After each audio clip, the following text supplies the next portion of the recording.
श्री गणेशाय नमः। बोलिए गाज माता की जय। गाज माता का व्रत, यह व्रत भाद्रपद के माह में रखा जाता है। अगर किसी के लड़का हुआ हो या लड़के की शादी हुई हो तो उसी साल भाद्रपद के किसी शुभ दिन को देखकर गाज का व्रत उज्जमन करें। 7 जगह 4-4 पूड़ी थोड़ा थोड़ा सीरा रखकर उस पर रुपया या कपड़ा रख लें। एक जल के लोटा पर सातिया बनाकर 7 दाने गेहूं के हाथ में लेकर गाज की कहानी सुने। फिर कपड़ा पर रुपया रखकर सीरा पूरी पर हाथ फेर कर सासू जी को पाए लगाकर दे दें।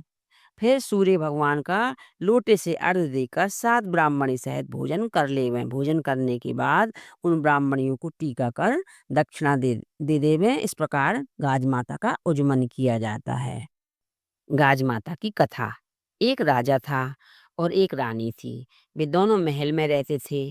उनके कोई संतान नहीं थी, इसलिए दोनों बड़े दुखी रहा करते थे।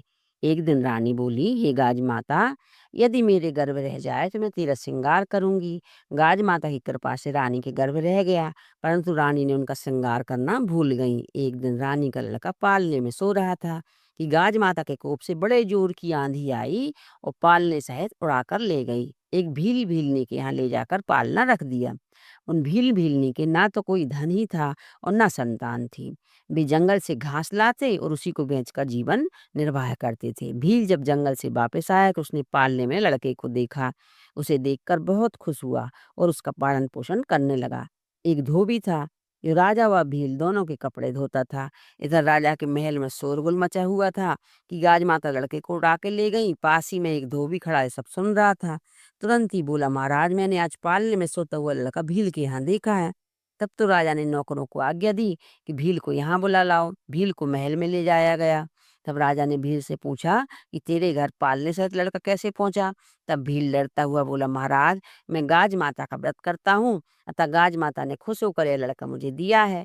ऐसा सुनकर राजा रानी को अपनी पुरानी बात याद आ गई। उन्होंने गाज माता के श्रृंगार करने का कहा था, परंतु पुत्र होने के बाद भी उसे नहीं किया, इसलिए हमारा पुत्र चला गया। तब रानी बोली, हे गाज माता, हमारा पुत्र ला दीजिए।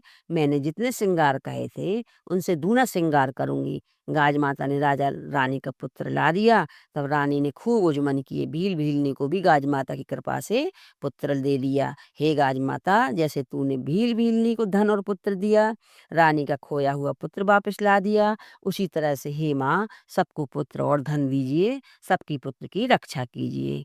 जय बोलिए गाज माता की जय।